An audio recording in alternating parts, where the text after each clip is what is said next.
When a homeless man approached Barron Trump asking for just $1, no one expected what would happen next. What started as a simple act of kindness would spark a national movement, reunite a broken family, and change lives forever. The city's heartbeat was relentless. Cars honked, pedestrians weaved through the streets, and the hum of conversations filled the air. On the corner of Broad Street and 17th Avenue in Cleveland, Ohio, a man sat slumped against the wall of an old convenience store. His clothes were worn, layers that barely kept the biting winter wind at bay. Beside him, a cardboard sign read, "Anything helps. God bless." His name was Leonard, though most people didn't care to know it. At 42, he had been living on the streets for nearly a year, a series of misfortunes stripping him of everything he once held dear. Each day was a gamble. Sometimes a passerby would toss a few coins his way, but more often they hurried past, avoiding his eyes. Leonard adjusted his beanie and shivered. He watched as shoes of every kind passed him, high heels, sneakers, polished loafers. Then, out of the corner of his eye, he noticed something different. A pair of pristine white sneakers stopped just feet away from him. They weren't just expensive, they were the kind only someone truly young and privileged would wear. Leonard glanced up, his curiosity piqued. Standing there was a teenager, tall and unmistakably composed, with his hands tucked casually into the pockets of a sleek jacket. Leonard squinted against the sunlight. He recognized the face but couldn't immediately place it. The boy was waiting at the corner, scrolling through his phone, completely unaware of the attention he was drawing. People around whispered, some even pulling out their phones discreetly to snap pictures. Leonard hesitated. He wasn't one to approach anyone unless they made eye contact first. But something about the boy's demeanor struck him. He wasn't in a rush like everyone else. There was an air of quiet observation, a calmness that seemed out of place amidst the city's chaos. Taking a breath, Leonard spoke up, his voice dry from the cold. "Hey, young man," he called, forcing a smile. "Can you spare $1?" The boy froze mid-scroll, his head tilting slightly as if to confirm he'd heard correctly. Slowly, he turned to face Leonard, his expression unreadable. For a moment, the world around them seemed to slow down. Leonard braced himself for rejection. He was used to it. But what happened next was anything but ordinary. "What do you need it for?" the boy asked, his voice calm but firm. The question caught Leonard off guard. It wasn't rude or dismissive, but there was a weight to it, as if the boy genuinely wanted to know. Leonard's throat tightened.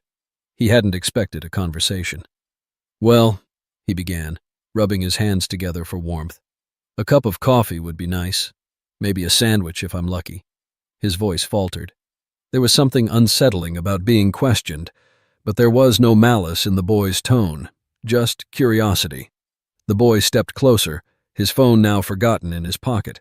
Leonard could feel the stares of others, the silent judgment of people wondering why someone like this kid would waste his time on a man like him. Leonard wanted to shrink away, to avoid the embarrassment, but the boy's gaze held him there. "What's your name?" the boy asked. "Leonard," he replied, his voice barely above a whisper. The boy nodded slightly, his brow furrowing as if he were processing something far beyond the moment. "I'm Barron," he said simply. There was no arrogance, no sense of self-importance in his introduction, just an unexpected sincerity. The hum of the city returned, but something in that exchange was different. The air between them felt charged, as if this brief moment would lead to something far greater. Leonard shifted uneasily on the cold pavement, unsure how to respond. Barron's presence was unlike anything he had encountered before. Most people ignored him, averted their gaze, or tossed loose change in his direction without so much as a word. But here was this young man, not just stopping but actually talking to him, as if he were an equal. Barron crouched down to meet Leonard at eye level. The move startled Leonard. No one had ever done that before. "How long have you been out here?" Barron asked, his tone calm but direct. Leonard hesitated. Sharing his story wasn't something he usually did. People didn't care about the why, only the spectacle of his misfortune. But there was something disarming about Barron's demeanor. "Almost a year now," Leonard admitted. "Lost my job after the plant shut down. Then my health took a turn, couldn't keep up with rent." He paused, swallowing the lump in his throat. It's been downhill ever since. Barron listened intently, his eyes narrowing slightly, not out of judgment but focus. It was a look Leonard wasn't used to, a mix of curiosity and concern, as if the teenager were piecing together a puzzle in his mind. Leonard noticed the quiet tension growing among the crowd around them. People were watching, whispering. Some even paused, their curiosity piqued by the unusual sight of the young Trump heir crouched on the sidewalk beside a homeless man. "What about family?" Barron asked. Leonard's jaw tightened, and he shook his head. "Don't have much of that anymore. My folks passed years ago. My brother, well, we haven't talked in ages." He chuckled bitterly. "Not much left to lose when you've already lost it all." Barron was quiet for a moment, as if weighing Leonard's words carefully.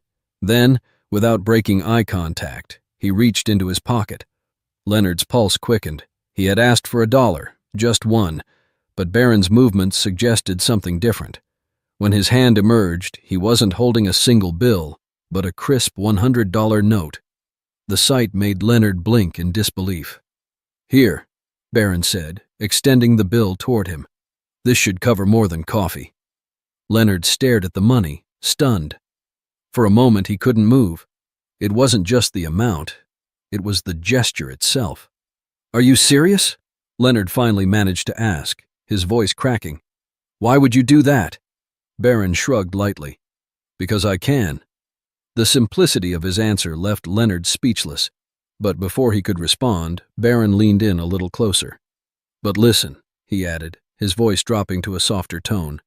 "This isn't just about the money. I want you to promise me something." "What's that?" Leonard asked, gripping the bill like it might vanish. Barron's expression shifted, becoming more serious. "If I help you today, you've got to help yourself tomorrow. Deal?" Leonard felt a lump rise in his throat. The words hit harder than he expected. For the first time in what felt like forever, someone wasn't just handing him a lifeline. They were challenging him to climb out of the hole he'd fallen into. Leonard nodded, unable to find the right words. "Good," Barron said, standing back up. He glanced around at the gathering crowd, his calm demeanor unshaken by the attention. Leonard felt his cheeks burn as he noticed people recording the interaction on their phones. He wasn't sure how to feel, grateful, embarrassed, or both. Barron reached into his pocket again, pulling out a pen and a small notepad. Scribbling something quickly, he handed the torn piece of paper to Leonard. "Go to this address tomorrow morning. They'll help you out. Tell them Barron sent you." Leonard unfolded the note, his hands trembling slightly. It was the address of a local shelter and resource center, one he'd heard of but had always been too proud, or too ashamed, to visit. "I'll make sure they're expecting you," Barron added, his voice unwavering. The air around them seemed to shift as Leonard clutched the paper and the money. It wasn't just kindness, it was hope, a fragile, flickering light in a world that had long been dark. And somehow Leonard knew this was only the beginning. Leonard sat there, staring at the $100 bill and the note in his hands as if they were alien objects. His mind raced, caught between disbelief and cautious hope. Barron didn't leave immediately. Instead, he stood there, watching Leonard with an intensity that felt almost unnerving. It was clear he wasn't just offering a handout, he was waiting for something, perhaps an acknowledgement or a commitment. Leonard cleared his throat, his voice shaky. Why do you care? You don't know me." Barron tilted his head slightly, his lips forming a faint smile. "Because everyone has a story, Leonard. Yours just hasn't been told yet." He paused, glancing at the crowd beginning to gather. "And honestly, if I'm in a position to do something good, why wouldn't I?" Leonard was taken aback. He'd heard plenty of empty words over the years, but Barron's tone carried a weight that felt genuine. Still, skepticism gnawed at him. "You don't owe me anything," Leonard said, his voice firmer now. "I've been out here long enough to know people don't just stop to help without expecting something in return." Barron crouched down again, leveling his gaze with Leonard's. "I don't expect anything, but I do believe that small actions can lead to something bigger." He gestured to the note in Leonard's hand. "That place? They've got resources, job programs, counseling, whatever you might need. All I'm asking is that you show up." Leonard swallowed hard, feeling a lump in his throat. He glanced at the note again, the address scribbled in neat handwriting. He wanted to believe this was real, But years of disappointment had hardened him. And what if I can't do it? What if I screw it up? Barron smiled faintly, shaking his head. Everyone screws up, Leonard. But giving up? That's the only way you lose. His words were simple, but they landed with a force Leonard wasn't prepared for. For a moment, the noise of the city seemed to fade, and all he could hear was the quiet conviction in the teenager's voice. The crowd around them had grown thicker, and phones were now openly pointed in their direction. Someone murmured, "Is that Barron Trump?" Leonard glanced nervously at the growing attention. He wasn't used to being in the spotlight, and the weight of so many eyes on him felt suffocating. Barron seemed unfazed. If anything, he seemed to thrive under the pressure, his calm demeanor contrasting sharply with Leonard's unease. "Ignore them," Barron said softly, as if reading Leonard's mind. "This is about you and me right now. No one else matters." Leonard felt a strange sense of relief wash over him. For the first time in a long while, he didn't feel invisible. Someone saw him, really saw him, and cared enough to listen. "All right," he said finally, his voice steady. "I'll go. I'll show up." Barron's expression softened, a genuine smile breaking through. "That's all I wanted to hear." He stood up, brushing off his knees and glancing at the crowd. "And Leonard," he added, his voice louder now, as if speaking for everyone to hear, "you've got more strength in you than you realize. Don't forget that." Leonard blinked, overwhelmed by a mixture of gratitude and embarrassment. He wanted to say something, anything, but the words wouldn't come. Instead, he simply nodded, clutching the note tightly in his hand like a lifeline. As Barron turned to leave, the crowd parted for him, their whispers growing louder. Leonard watched him disappear into the city, his figure blending into the stream of people. For the first time in years, Leonard felt a flicker of something he thought he'd lost: hope. And as he looked at the note again, he realized this was the first step toward reclaiming his life. The next morning, Leonard stood outside the address Barron had given him. It was a modest brick building on a quieter side of Cleveland, its entrance marked with a simple sign, Hope Outreach Resource Center. A small stream of people filtered in and out, some carrying grocery bags, others looking as uncertain as Leonard felt. He clutched the note in his pocket, his fingers tracing the edges as if to remind himself this wasn't a dream. The $100 bill was still tucked safely in his jacket. Part of him wanted to save it, to hold on to the generosity as proof that yesterday had really happened. But another part, the part of him that Barron's words had stirred, whispered that it wasn't just about the money. It was about the chance to start over. Taking a deep breath, Leonard stepped inside. The warmth of the building enveloped him immediately, a stark contrast to the biting cold outside. The receptionist, a middle-aged woman with kind eyes and a welcoming smile, looked up from her desk. "How can I help you today?" Leonard hesitated before pulling out the note and sliding it across the counter. Barron sent me, said I should come here." Her eyes flicked to the paper and a knowing smile spread across her face. You must be Leonard. We've been expecting you." She stood and motioned for him to follow. "Come on, let's get you started." The next few hours passed in a blur. Leonard met with a caseworker who listened to his story without judgment, outlining a plan to get him back on his feet. They set him up with a temporary bed in their shelter, arranged for a doctor's appointment to address his health issues, and even connected him with a job training program. It was overwhelming, but for the first time in years, Leonard felt like the pieces of his life were being picked up and carefully put back together. Later that evening, as he sat on the edge of his cot in the shelter, Leonard replayed the events of the past 24 hours in his mind. The kindness of a stranger, the offer of help, the simple act of being seen. It all felt surreal. He thought about Barron's words, about the promise he had made to help himself. It wasn't going to be easy, but for the first time Leonard believed it was possible. Meanwhile, outside the shelter, Barron's gesture had begun to ripple far beyond what either of them could have imagined. A video of their interaction, taken by a bystander, had gone viral overnight. It spread across social media like wildfire, with headlines praising the young Trump heir's unexpected act of generosity. The footage showed Barron kneeling beside Leonard, handing him the money, and speaking words of encouragement that had struck a chord with millions. Some called it a publicity stunt, while others argued it was a rare display of genuine compassion from someone in a position of privilege. Regardless of the debates, one thing was clear. The video had captured something raw and powerful. People from all walks of life began reaching out to Hope Outreach Resource Center, offering donations and support, inspired by Barron's actions. Leonard had no idea his story was now at the center of a national conversation. He was too busy focusing on the steps ahead, attending his first counseling session, filling out job applications, and learning to believe in himself again. As Leonard lay down that night, the weight of the past year seemed a little lighter. Somewhere out there, the young man who had stopped to help him was making waves, but Leonard's focus was simple: take it one day at a time and honor the promise he'd made. By the end of the week, Leonard began to notice subtle changes, both within himself and in the world around him.